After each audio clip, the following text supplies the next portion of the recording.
talk about global talent, whether visa, whether routes, whether endorsement, what comes to mind exactly? Global talent is practically, I see it in from the leadership lens, in terms of somebody who have attained some height of leadership and knowledge in a particular field or expertise or professional field, career, or what have you, and is now recognized to be a top individual or a promising leader in that particular field. So basically, that's what the word global. So you can operate within that field at the global level. That means in that particular career or field, you're seen as somebody who is going to thrive or who has been thriving and who has been recognized either as a body of knowledge or as an expert in that field. And that's kind of showed a kind of a significant contribution to that field as well. So so that's what I see when we talk about global talent, and in terms of now relating it to the UK environment. So when we talk about the UK global talent visa, it's talking about an unsponsored immigration visa that allows talents, leaders, experts in their field across the world to come into the UK, to come and live and work, to contribute to the UK society, economy, and the wider society as well. He finished his PhD early, and the UK Home Office immediately reported him. He was handed a brutal deadline: switch your visa in just 60 days or leave the country. That's the pressure that forced him to apply for the UK Global Talent Visa, and it's changed everything. Everyone thinks you need a dozen publications and hundreds of citations to win the Global Talent Visa.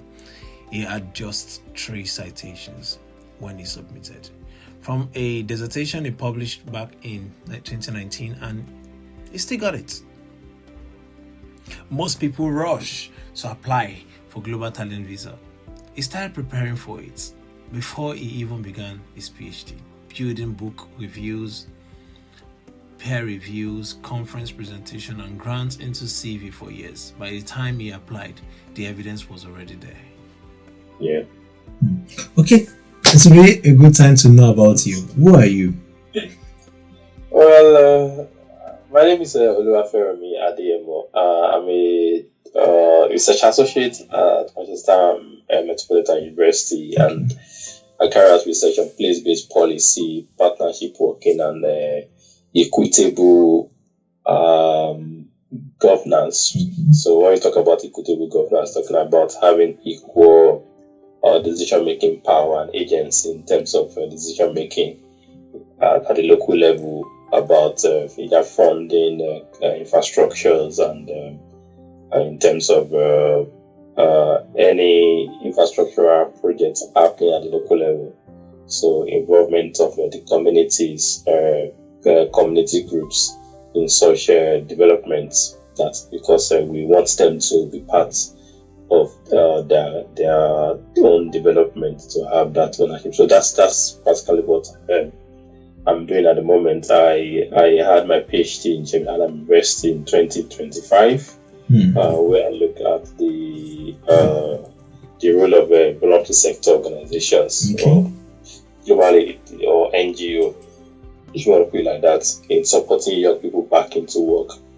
And so after my PhD, then I moved to Manchester to work in my current role, and I've also kind of been involved in some other projects across different sectors as well. Yeah. Then my background is in communication originally. I had a bachelor's and a master's in communication. Wow! Really? Really? Yeah, so, really? Wow, that's interesting. So we have similar background then? Yeah, of course. You never mentioned this, you know? Yeah. It's just I've moved away for the past 5 years away from communication and international development. So that's been my background. You won't believe that for some reason something told me that we have something in common. and that there are chances that we're going to do research together, but I really couldn't place it. And the only point where I could, think about it was the policy thing that we chatted about. You remember that? Yeah. So we'll come back to that. So have you always have a clear understanding about what global talent is before you applied?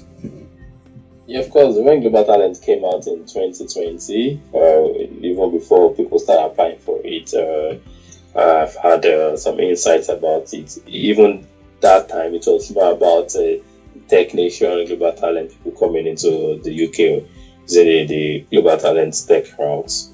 But with time, then I get to kind of see more people, because I actually know some few persons who won it back then, and they moved to the UK, and I was like, oh really? So tell me more about this. And I've had it at the back of my mind even before starting my PhD, that's something called Global Talent, and I had to kind of work towards it and develop the needed skills and experiences to be able to have the required evidence to apply by the time I finish my PhD. So yeah, I've been in the loop since like 2020 thereabouts, and I've been kind of eyeing it and trying to prepare myself towards it as well. And now you have gotten it. What process led you to that? Well, like I said, I've always had in mind to apply immediately after my PhD, even though I had some kind of, I'm going to take my time to apply and see how it goes. But then, because I finished my PhD early, so I was reported to the Home Office by the university that, hey, this guy is done with his PhD, and by the UK law, if you finish your course early, that means early completion means they are going to withdraw your early goodbye to your homeland. They're going to withdraw your visa. So I was given until like 60 days plus until March, from December 15 about to the 5th of March, to either switch my visa or I should go back to my to my humble abode back home. So, but then I was like, okay, let me just apply since I've been given this deadline by the Home Office to switch my visa. So that led to me applying for it and contacting my supervisor. If I've been discussing with my supervisor, like even before I submitted my thesis, that this is what I'm doing, this is what I'm applying for, so I'm going to come up to you guys for support and all that. So by the time I reached out to him, he was very happy. Okay, I'm going to give you the support. He reached out to my external examiner. He was very happy to give me a letter of support as well. And so that's how it went. And by the time I applied, I applied in December actually, but my application was forwarded to the British Academy in January. I think the 3rd of January or 2nd of January. Then by I think the 2nd or 3rd of February, 4 weeks later, I got my endorsement. Wow. And because I had the March to switch my visa, I just went straight to apply my visa, and so I didn't bother again. Oh, interesting. So now, given the fact that you've been on this visa for 6 months now, how would you say it's already 6 months. Yeah, I didn't know. I'm so fancy, It went so fast, right? Yeah. Given the fact that you've been on it for 6 months, has anything changed? Yeah, I think quite a lot of things have changed. Because before now, I won't say anything changed in terms of my visa status or in terms of the kind of job I have access to. The only thing that has just happened is that I now have less stress or less things to worry about in terms of visa compliance, right? So if I had gone for the post-study work visa, which is the 3 years visa for PhD, I would still be doing the same thing I'm doing at the moment. It's just that's what I still be doing. But I just think that what just changed is that it gave me more visibility and more kind of outlook out there in terms of even with the employers that I'm a global talent and I'm being endorsed by the British Academy. It'd be good to have someone like me on your team, knowing that it's also going to add this is like a kind of credibility to the kind of work I've been doing and the kind of individual I am. and that's kind of a testament that this person is actually somebody you will love to work with, a significant person or expert in that field. So yeah, and by the time I got it, there was a time I was doing like 3 jobs at the same time. I had the flexibility to work across the 3 jobs, and without thinking about the effect on my visa status, and I worked from Sunday to Sundays without any. You must have earned a lot of money, isn't it? Well, so it's not about the money; it's about the experience as well. The experience, okay, beautiful. Yeah, so it was quite. So yeah, so the visa gave me that kind of less worry and that visibility as well, and kind of gave me that global status, if you want to put it that way, that people begin to see me in a I won't say in a more better outlook, but because I've already had those network and connection and everything, so it's just like, it's a testament that I always know you're going to do good things. So I was not surprised that you got it. So that's most of the response I got from people who have known me over the years. So yeah. So you mentioned that nothing significant has changed in terms of visa status. It doesn't affect the kind of job you get, but it has given you some flexibility.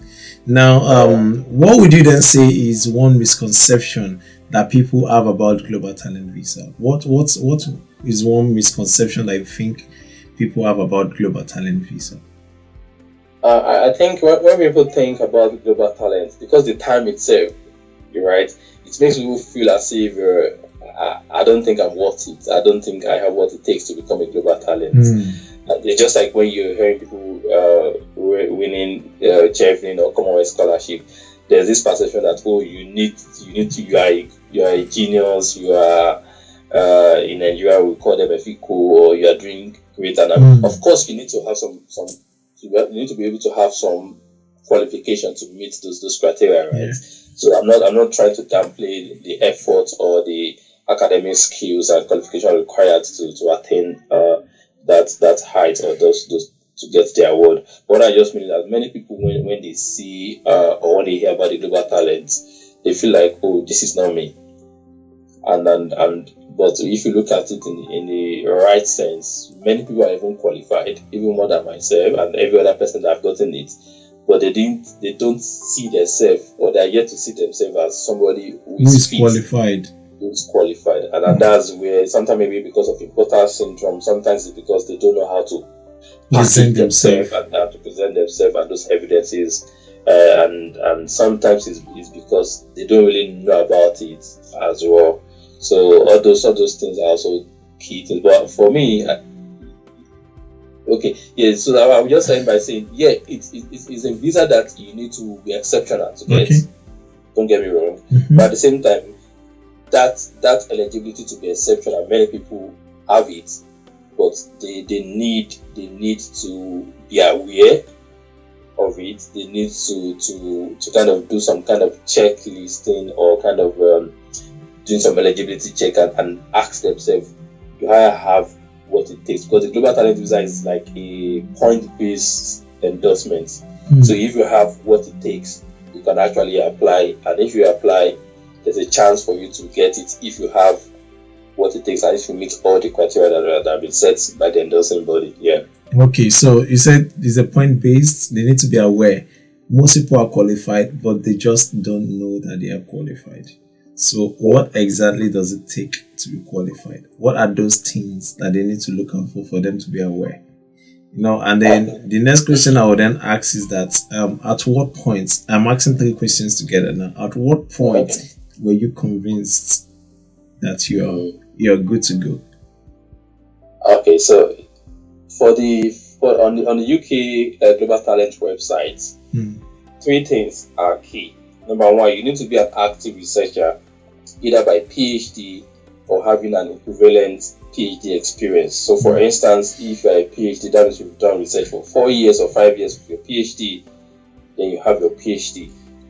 I'll come back later to that, saying that having a PhD is not enough evidence that you're a researcher, just like a certificate, but your publication and other things that that key needs to be kind of to be evidenced, right? Then after that, you need to be a promising or an exceptional talent in that field who has been recognized in that field. So that means that you have a lot of contribution there by research outputs with research leadership and all forms of criteria that they're looking at, which I will get to talk about later. Then also you need to also have somebody who is a prominent member or prominent professor academic in the UK who is going to give you a letter of reference or a letter of support, endorsing your work, endorsing your skills, endorsing that you are an exceptional talent or exceptional promise. So it needs to be somebody you have worked with, who has worked with you or interacted with you in the course of your research journey, and the person is able to write to attest to your skills, to your excellence, that yes, this person is qualified for this kind of visa. Then, so the first one is your personal qualification, being an active researcher. Then the second one is showing that you are actually an active researcher from your skill set and qualifications and your outputs and other requirements. And the third one is having somebody in your field who is prominent to recommend you. So to the question about how I know that I'm qualified, I've always known that I'm on the path when I was reading it. So when I check it, I saw that you must be an active researcher. And even though they said on the website that if you have spent 24 months on your PhD, you are qualified to apply. So some people are able to get it. That's kind of subjective, but for most times you need to finish your PhD before you apply. So when I knew that I'm doing my PhD, that's like meeting one of the requirements. Then the only other thing I need to worry about is other aspects of research output, research leadership, research excellence, research mentorship, and other part of the research framework that I would like to kind of touch on later in the conversation. So when I knew that is it, then when I now finished my PhD without correction, I knew that, oh my God, I've killed it. So I just knew when I finished my PhD and I did my Viva, and they came back and said, congratulations, Dr. Olu, you passed without correction. Your thesis was excellent. I say, oh, see, global talent. How was that feeling? Because the same thing happened to me. Yeah. After the defense, they were asked to step out, right? So I went to the staircase nearby, and I was still doing my self-recording. In fact, I'm yet to even release the video of my Viva prep and all of those things. I did a vlog on that the very day. So coming back in at that particular point, it was I was not even done with my vlog. So within 5 minutes, and then they said you can come back in. And then they just gave me that sweet announcement. I was like, wow, like it's so quick. Say that I made the work so easy for them. They didn't have to argue over it. You will believe that you've done exceptionally. If you just feel so, I just like you are doing it. I said, well, like pardon? Like, oh, you okay? You said pardon? Yeah, I said pardon. Like, oh, what are you saying? That they were asking themselves that there's nothing to correct, nothing to change. I screamed like wow, like wow, that's so good. So that was the point where you knew that. So when I knew that, I said, oh my God, this is so that's actually a for me. I felt like that's like a unique selling point, USP, for my global talent, right? Because it's part of my first paragraph about I'm applying for the global talent visa under this kind of route. My application is because I want to continue in that advanced research. You understand? But then having completed my PhD without correction, and so it speaks to that conversation that I'm saying that you need to have shown that you are either an exceptional promise, exceptional talent, and those are the things. So because I've developed a kind of framework around how to answer the global talent, to write the personal statements. And one of the key things of that my framework is you showing right from beginning the research excellence evidence. So once you're able to show it, then it's easy for the reader to want to continue reading your statements. You know, like I had a first, imagine saying that I have a first class in my BSc, I have a distinction in my master's, and I have a PhD without correction. You don't need to even me that I'm even even you that you are writing, you are convinced about what you're doing.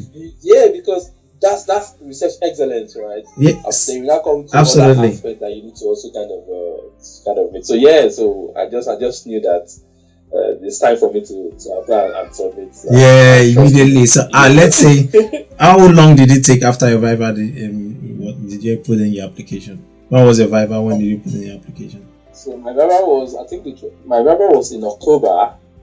My graduation was in November. So I didn't even know I was going to attend my graduation, right? So because I didn't have correction, so that means there's nothing to correct. I just needed to go and deposit my thesis. So my supervisor just sent me an email. Olu, I would love to come for your graduation. Go and register, because I told them that I'm going to postpone it the next year so my family can come. So he just sent me that email that, you know, you would love to attend my graduation. I should go and apply for graduation. So I just sent email to the university doctoral school that I want to join the graduation this year. And oh, fantastic! And so I had my graduation in November. I waited for my certificate to be sent to me in December, right?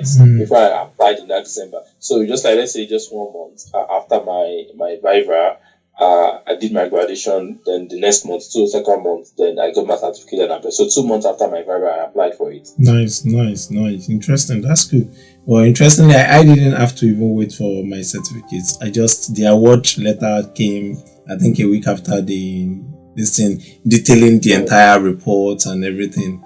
And I just used that, so I didn't wait for the certificates. Really? Yeah. So you didn't use your certificate? I didn't use my certificates. Yeah. The award letter was very clear about it.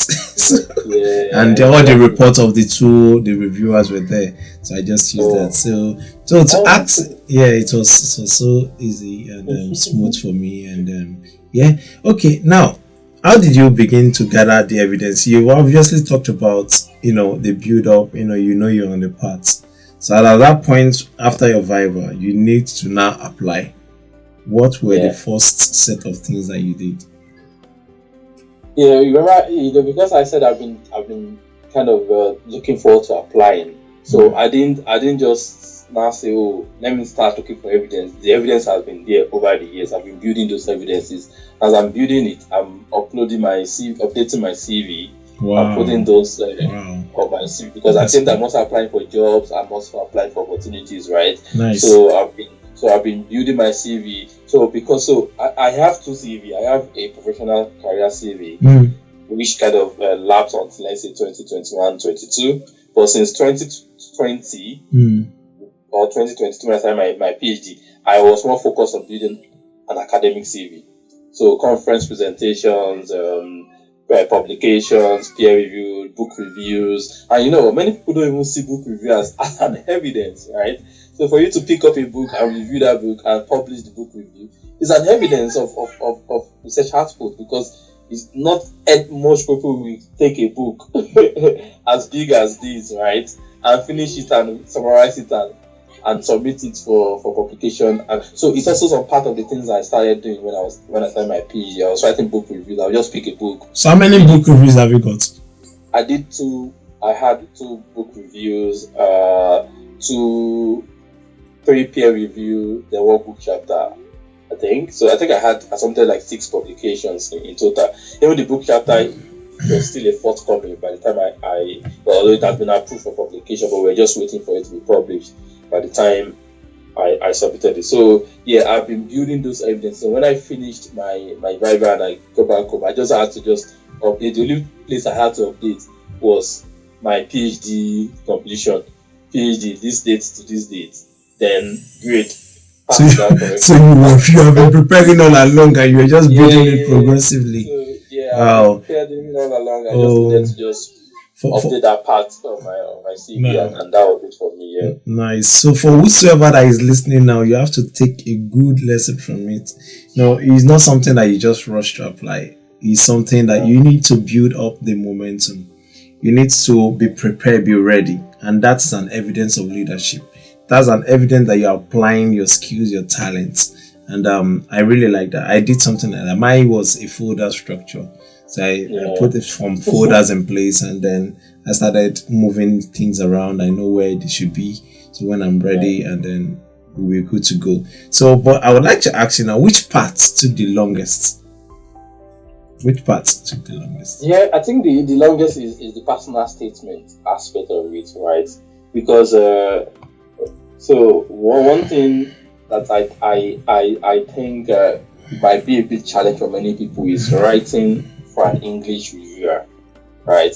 So knowing that the person is reading your work is definitely going to be an English man or an English woman or an English academics professor, because the idea is that the person, somebody in your field, is going to be the one to read your work, your application, and endorse you if you are worth, or if you are to be recognized as a global talent in that field, right?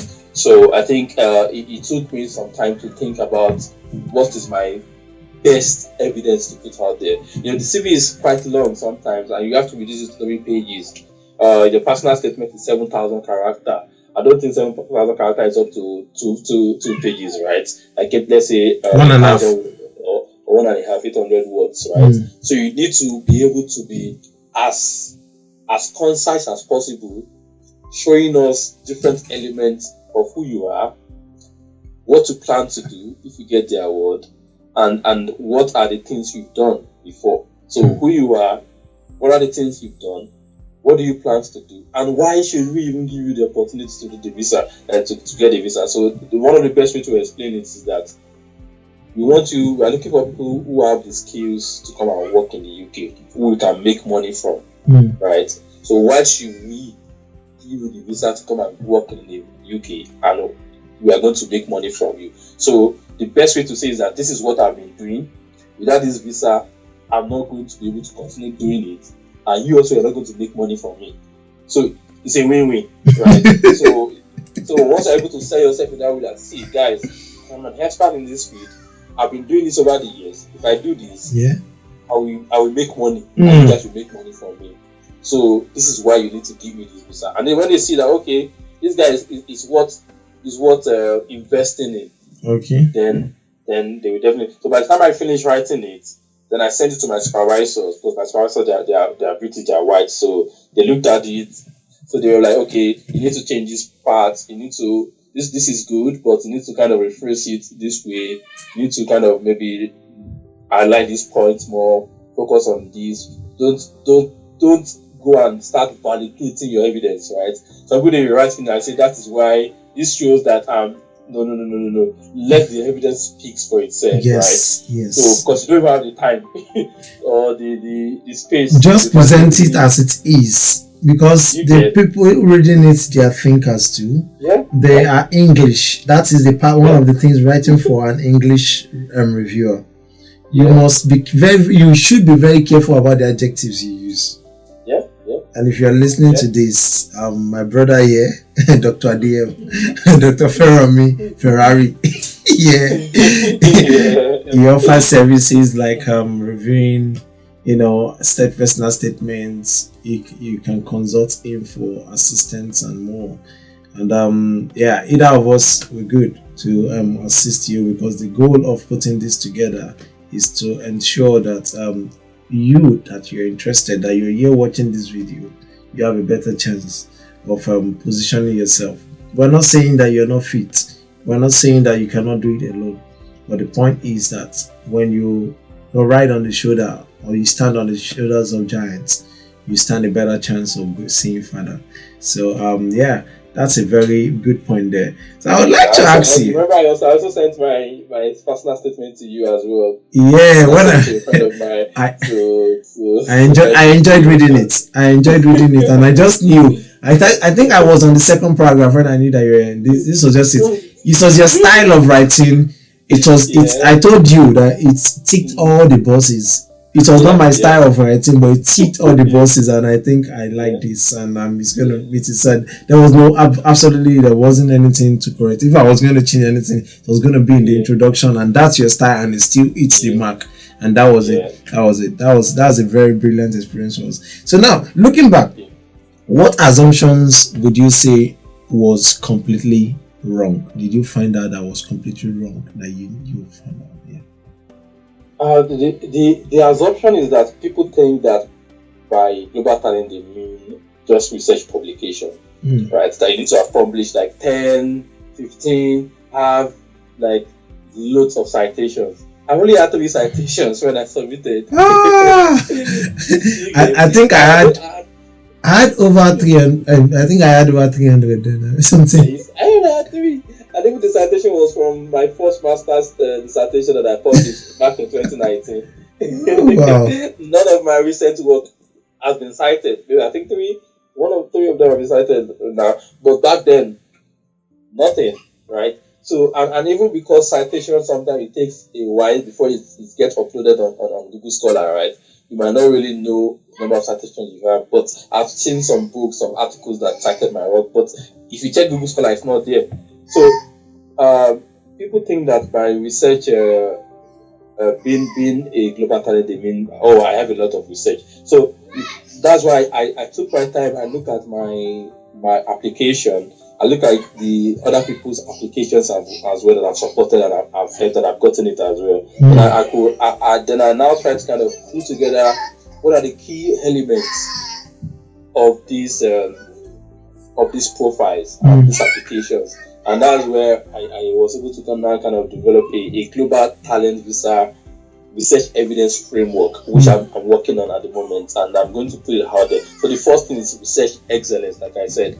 So how do you show, apart from research output, how do you show that you are an excellent researcher, right? So how do you show that you are an excellent academic? Maybe you had a first class, you had distinction in your masters, you were funded for your masters, you were funded for your PhD, you've gone on funded programs, and so that's a sign of research. Because if you are not excellent, nobody will waste their money to fund you. You've gotten a grant. Those are examples and evidence of research excellence, right? The second one is research leadership. How have you shown leadership in your field? Either by presenting your work, leading a network of early career researchers, being a co-organizer for conferences or webinars, maybe being a peer reviewer, right? If you're a peer reviewer, that's a key example. Reviewing for high impact journals, Do you get in your field, right? So because these are the people. This is when we talk about global talent, a leader in your field, right? They are making use of the REF, right? The research excellence framework for university. So you need to be able to key into that to fit into it, right? So that's research leadership for you. And the other one is research output, where most people focus on. I need to publish, I need to do this. It's good, right? But that's not the only thing they are looking at, right? Then we now come to research impact. What is the impact of your work? Because they will tell you that what is your work going to contribute to the UK society and the UK economy. So what is the impact of that your work? If you're not able to write, okay, anybody can do a research, but the question is that what is the impact of this research for the UK or for the wider society? If you're not able to show how your research is impactful, either it's impacting policy or practice, or it's impacting people's well-being lives, capacity building of people, there should be a way for you to show that research impact, right? And the other one is also research mentorship, where some people, unfortunately, they focus more on this as well in terms of teaching. Teaching is like a form of mentorship. So that's why I've seen people that they are lecturers, they focus more on their teaching experience and less about the other experience, and they couldn't get it because the performer will come and say no sufficient evidence in this field. Right? That's true. So that's true. Even though the person is an academic and lecturing, you still see that they won't because they need a research evidence, a research to meet all this research framework and to evidence all these things. And the last one is research network and community.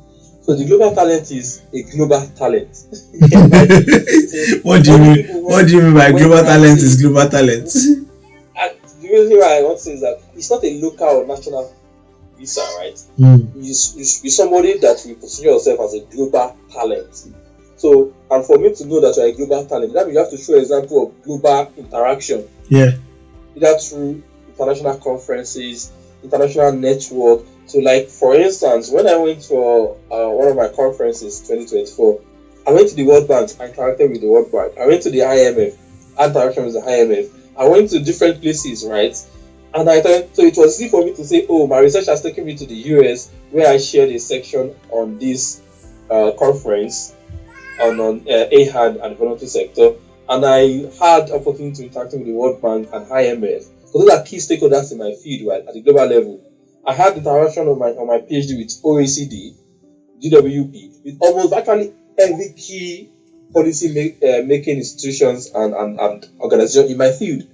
So anybody reading my work will be like, oh, this guy, he's talking to this group of people, he had network with this thing. So I had those global network as my background, right? That I can actually go there and say, this is what I've done, this is where I've presented my work, this is the kind of networks I've built over time, and I'll be able to show that, okay, it's not just local in terms of joining groups of research study groups or research networks in your field, right? I've also shown how I've also taken it beyond the UK, presented my research at international level, showed research leadership at national level, and also showed some form of collaboration at national level. So that aspect as well needs to be there. So it doesn't mean that all these bits is a checklist, right, for anybody who's applying. Yeah. But for me, that's what I've found in most of the applications I've seen that scale through, that we're able to evidence how they've kind of touched on this basis, right? How they're part of all these networks, and they'll be able to also exemplify. Like I have a friend, he was a visiting fellow in Oxford, and he has a lot of collaboration in Canada and other places. It was easy for them to give him. I have another friend also, he had so many collaboration and he also won a grant, right? And it was easy for them to give him. I have another friend, right? She had a lot of networks in the field. And so what I'm trying to say is that sometimes when people are doing PhD, particularly people who start their PhD, they don't want to showcase themselves, they don't want to go for conferences, they don't want to meet people, they just want to focus on their research alone. At the end of the day, you realize that you just wasted like 3-4 years of your time, right? Absolutely. Just researching and not building the needed work. And even beyond the global talent visa, those networks will be your gateway into getting employment at the end of the day, right? Because some of them really want to post a job opportunities. Like some of the jobs I've had is just through email, or somebody shared it on LinkedIn, and I just send the email to the person because I've interacted with the person in the past. Oh, okay, that's fine. Let's set up a quick chat, and from there we just pick it up. Oh, fine. Apply, send your CV, apply, and that was it, right? So sometimes even beyond preparing for the global talent, you're also building yourself in that field that people will be able to say, oh, I know this guy. I've met him in person. He's an excellent researcher. He's also an excellent person in terms of relationship building, right? Building network and also being out there for people to see you. So I think that was something that was really key for me. So that I've seen. So the misconception is that I need to have enough application. Then no. You need to meet other requirements as well and become a whole talent. Yeah, an all-encompassing talent. So there's this aspect of it. We see that we are touching more on soft skills, soft abilities, and people are not actually developing that. And these are the skills that speaks even louder than hard skills. And I learned this in a very passive way, and it was during COVID. In fact, I would say it was during COVID that the word soft skill became something that was glued to my head. There are a lot of things happening on Coursera, a lot of things happening on Udemy, and then Jobberman Nigeria was doing something. I was in Nigeria then. So those things were seeds. And then I realized that for you to be visible, you have to be among those who are deciding at the table. Yep. You have to be there making influence, speaking and talking. Talk about your research, sharing. Be vulnerable, make mistake. Let them see you, let them know you. Even if you don't know, say what you know. Somebody out there will tell you that, okay, you got it wrong on this part of this. But the most important thing is that get it right, do it right, and keep learning and never stop learning. So on this particular regard, I would like to ask, which evidence turned out to be your is stronger evidence than you expected? I won't know. You are not a reviewer. but in your thinking, what do you think? So this is it, right? I had a scholarship for my master's, the Commonwealth scholarship for my master's. Okay. I had the a full funding for my PhD, right? So I think those were key for me. Then my PhD outcome was also key for me. For instance, at the beginning of my essay, so I still have the essay open here, I said that I completed my master's dissertation at this university, and it was funded by the UK government through the Commonwealth Share Scholarship. And I now state what the Commonwealth Scholarship was for. That's because these people, they might not even know about the Commonwealth Scholarship, right? Or they might know. I said the purpose of the Commonwealth Scholarship is to attract global leaders from Commonwealth countries to come and study the UK university. And they've invested in you in that regard, and now you want to take it further. You understand? So for me, it was like that. That's one of my key selling points. And funny enough, I met somebody who had Commonwealth for master's and PhD, and she did not include it in her personal statement. Guess what? She was rejected. Oh no! So, and I'm like, when she spoke, I was like, you had the highest selling point in life. See, that's why people need consultant. They need to consult. They need, no one is an island. Now on in that, people often they undersell themselves. I met somebody. His name is Luke Eder. In fact, I would say the Lord led me to him. I didn't know he existed. I don't know where he was, but I just added that keyword in my place of prayer, and I went online to put the keyword in, and it came up because there were very few people, scanty people, that has gone through the peer review routes. As at the time where I was applying last year, not so much. There was not much conversation around that. Tech Nation is everywhere. You understand? Nowhere more. Every other kind of UKRI was everywhere. But that peer review, nobody was saying much about it. And then I put in the keyword there, and then this name just popped up, and I saw the profile, and I was like, I just said, where have you been? I said it. The way I said it, that was the way I typed it. And you won't believe it. What happened next was that he sent his phone number directly. Wow. And I knew that was an evidence of answered prayer. So where he guided me, he talked about some of these things, writing for a British or white English reviewer. He understands it well. And he taught me an arc that is not meant for open community. I will not tell. It is my selling point. So when I found all of those things and I saw it in yours, I will not even tell you. I will not tell you, but you've got it in you anyway. And I just knew that this was going to sell. This was going to sell. And there are many other things around it, even for those who have very short time.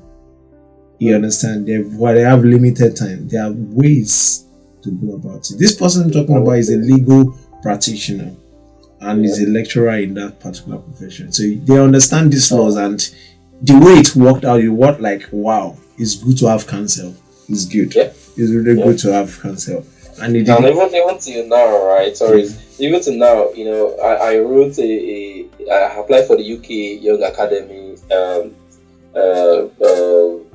application, and my professor was one of my referee, and she came back to me and said, Olu, I think you are underselling yourself. You need to hop the way you talk about yourself. And I was like, so even with this thing that still, it was like, but I helped you in my reference letter to kind of up you up a bit. But the way, so it's like I think during my next meeting I need to go and ask her, how do I help myself, because you feel like You don't understand it.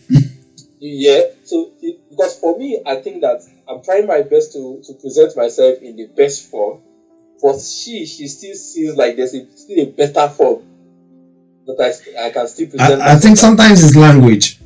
Yes, it's the mastery of the language. Semantics, right? Yeah, something happened recently. Without providing names or direct reference, there was an offer, and then there was the person who was offered the opportunity didn't like the fact that didn't want to review the amounts attached to the role. So the person puts case together, and I felt, when I read, I understand the message. But somebody with better experience, who have been able to negotiate over the time, touched that same statement and wrote it in such a way that there are some ways that you write like an English person for an English audience. You don't need to force it. Even the matter itself will compel change. That was what happened. Right there, I knew this was going to sell. Although I've not heard back, I've not gotten the feedback, but I knew this is going to work out, because this is a voice of somebody who is experienced, who knows how to use the language without showing any element of desperacy, without trying to say, I'm trying to. You are humbled, but you know you're on it. And I was going to ask, did self-esteem play any role in your application? No, we have killed self-esteem long time ago. So, self-esteem is a good thing, right? So self-esteem can either be in form of imposter syndrome or in terms of confidence. So I think for my own, it's a form of confidence, right? I have confidence in my ability. I have confidence in what I've done over the years. I have confidence that, okay, Yusuf, pardon my language, you don't try. Right? So then I also have the faith that, okay, if it doesn't work, that means that's not the plan of God. Then I still have my post-study work visa to fall back to. But I don't want the post-study work visa, right? I just wanted to just get it, then just stop thinking about the visa requirements. Now, you saying that's the plan of God. I would like to ask, what is the role of God in your application? So I think it's sometimes it's how do I put it? Sometimes it's an individual journey, right? So when I was living in Nigeria in 2020, I knew I was not returning back to Nigeria. I knew I was going to be in the UK for a long time. How I was going to be in the UK, I didn't know. But I just have that belief that, see, where you are going to is a land of settlement for you. So the only thing I need to do is just show the working. So there's a time when God will give you a promise. You now relax and feel like it's going to come into fulfillment. That God has even given you the promise. That means you even need to work harder, because the enemies will be there to make sure that promise does not come to pass, right? Absolutely. So, yeah, that's why you need to even do more. It's better than when you don't have promise. Now that you have promise, that means God has known. Then Satan has also known. So, and if you don't know what to do to protect what has been given. Yeah, so when you receive the word and you receive the promise, it's not left for you to work hard to make sure that it comes to fulfillment, right? Look at Isaac, for instance. Sorry, I'm being religious now. Yeah. Look at Isaac, for instance. Isaac he dig the well 7 times, right? Before he gets to the water and say, okay, now I can now rest, right? So I knew right from 2020 that I'm not going to go back to Nigeria. When most of my colleagues, they went back to Nigeria. When I finished my masters, when I was about to finish my masters, I applied for my PhD in my second semester. I've gotten my PhD before I even submitted my dissertation. Right? I've gotten my offer. By the time I submitted my dissertation, and they gave me partial funding. So my funding was initially for home students for my PhD, but they said because my transcript is not yet out, so they postponed my resumption from October to February the following year. So, and I was like, God, this is partial funding. this funding is for home students, but I don't have the money to pay the differences between home student and international student. Can you just do something about it? So guess what? By the time I sent my transcript in December, they just came back to me and said, you know what, Holu, the university has decided to pay your remaining tuition fee. Wow. So now so I knew that was God at that. But the place of hard work is that I needed to have a distinction in my masters to get that result. So I needed to play my part, right? I needed to look for this university that's key into what God wants me to do. I told you I have my background in communication, right? And I found myself in public policy. I found myself doing labor market research. So I knew that was God. Even from sending email to my professor, him setting up meeting with me, saying, "Oh, you're a good candidate for this research," saying I should apply, looking at my proposal, making comments at the proposal. And one of the things I love to do is that I love to do an excellent work. So that even if you are not going to want to give me before, you'll be convinced that, okay, this guy has actually done well. Let me give him a chance. You know? So that's how I knew that by the time I finished my master, started my PhD, I almost even dropped out of my PhD because I felt like, oh, this is too much. Just because I needed to finish with the best outcome as fast as I can. Not that I was hoping for a pass without correction, but I just wanted to do something that I know that, yes, you're proud of. Is good. I'm proud of, right? This is well done. And at the end of the day, so when God saw that preparation, right, it was easy for God to now bring favor with that preparation when the opportunity comes. And I said, okay, there's preparation, there's opportunity. The only thing that is lacking is favor, right? Favor might be connecting you to somebody that is going to give you that opportunity. Favor might be somebody who's going to give you that, open the door for you to go into that opportunity. Favor might be somebody who never even knew you. I'll just say, okay, I met this guy on LinkedIn. I've seen his work on LinkedIn. Let me recommend him for that opportunity because you have shown that preparation. So I knew that God was in the picture all along with everything I've been through. I didn't give up. And because of everything I went through my PhD was things I didn't want to talk about, right? I was looking forward to seeing the end. I wanted to see how the end will be. And when you feel like I'm done with this PhD, I'm done with life, I think I've tried enough in this life. Let me just go back to Nigeria and start life all over again, right? Wow. But I was like, you can't give up. You need to see the end. So if the end is not good, then you know that at least you've tried your best and it didn't work out. So I was eager, looking forward to seeing the end. I was just praying, God help me, God have mercy. And this is not me. You are the one that started the good work. This Adeyemo song. You have begun this good work in me. You are able. So that song was like my go-to. That God, you have begun this good work. You're able to complete it. And I'm trying my best. Sometimes I tell myself that I'm not good enough, but God, use my weakness, use my inadequacy to just glorify yourself, right? And it kind of worked out because I knew that God has spoken well. I have also done well. The other thing that needs to be done is for God to just confirm it, right? So that's how I knew that. So I had so much faith when I applied for my global talent, to be fair. I had so much faith. I didn't even, if they rejected me, I will go and query.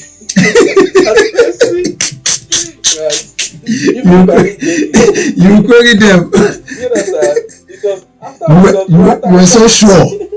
I was so sure. That's how I was confident. It doesn't mean that if I didn't get it, I was not going to be sad, right?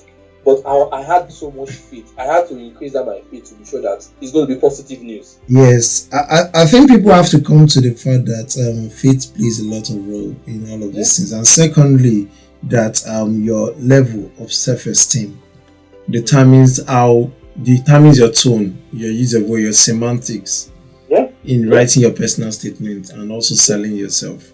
And we could go on and on this, and I might see that I have quite a lot of questions still in my notes, but I know we have a meeting to attend, and then I won't be able to push it further. You can ask your last question. Then okay, I'll give you a last question, and then maybe we'll conclude this as a part 1, and then we'll come back to do a part 2 some other time, where we say live after global talent, right? Yeah, life after that's global yeah. talent. So now, obviously, you have prepared very well for this global talent, and God has blessed your efforts.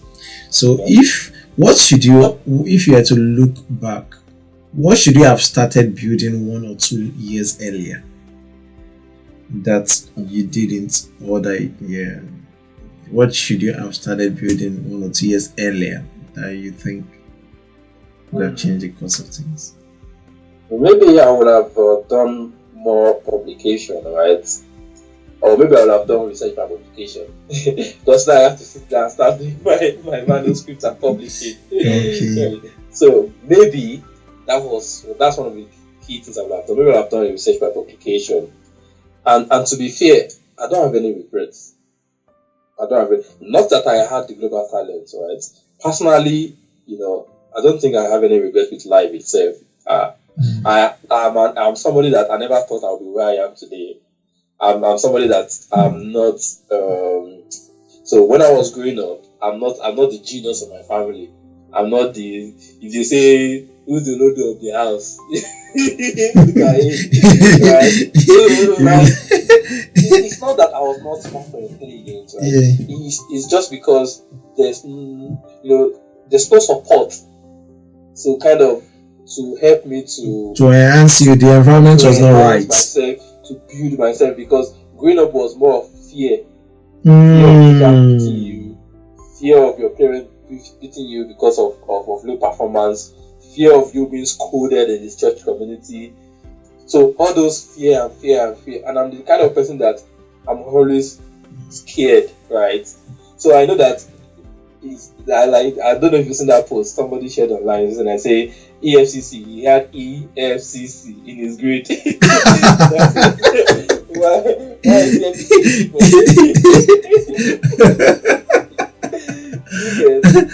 So I was a struggling student when I was in my secondary school days, even at the beginning of my undergrad. But one thing changed. One of my professors in the university, after I graduated, I had a 2-1. She saw me and she said, "Fermi, I know you well. If you have been serious with your academics, you have had a first class." That was the first time somebody was telling me that you would have had a first class. But when I was in school, I was reading, but at the same time, I was not really kind of pursuing anything. I just wanted to just graduate with a good grade and just do my thing. But that was the first time I went to, and I sat down and I began to ask myself, why don't you have a first class? And the reason was because my mind was not there. You didn't conceive it in your heart. You didn't plan for it. Yeah. I didn't plan for it. I just planned to go to school and to graduate. Yeah. I didn't have. It was when I was struggling to pass and all that. Then I had a reading group, and they were like, "Oh, follow me. You can do this." I know I can have it too. Oh, really? Are you serious? So since that day, I told myself, there's nothing I will do that I will fail.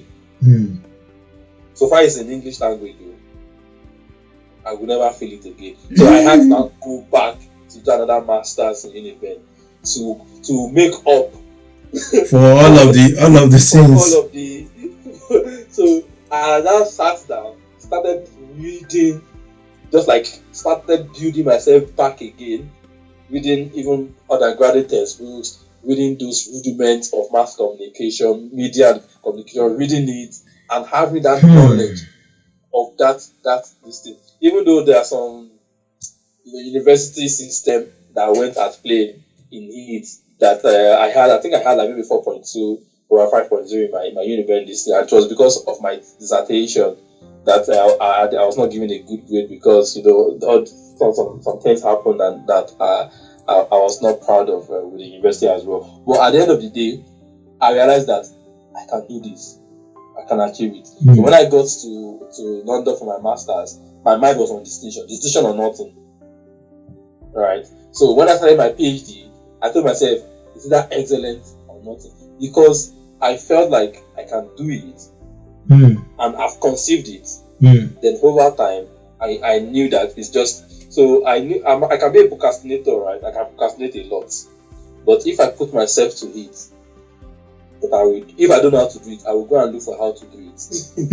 Either by watching a video online, going to somebody to go and disturb the person. If you don't want to teach me, what can I do for you so you will teach me in return, right? To pay the price for me to learn it. And because I know it's also for my own benefit as well. So I'm somebody that at the end of the day, that's resilience.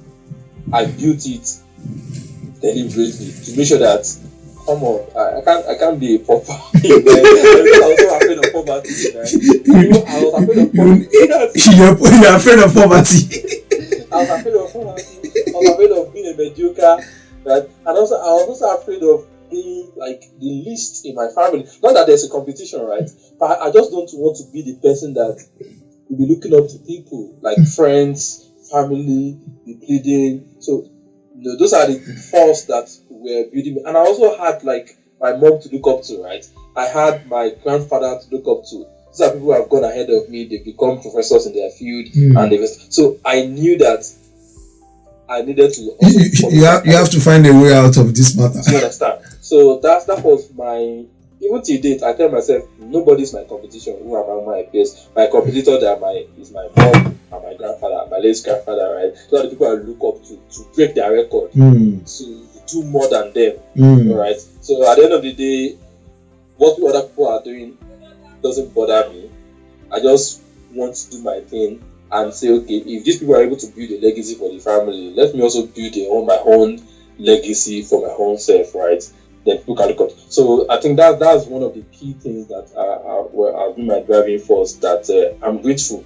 So I have no regrets whatsoever. I'm always looking back. I'm grateful to God for helping me, because it's not been an easy journey, and I'm also thankful to myself because I could have become anything else in life, right? That's true. I could have turned out to become anything else, but I'm also thankful to myself for giving myself that push.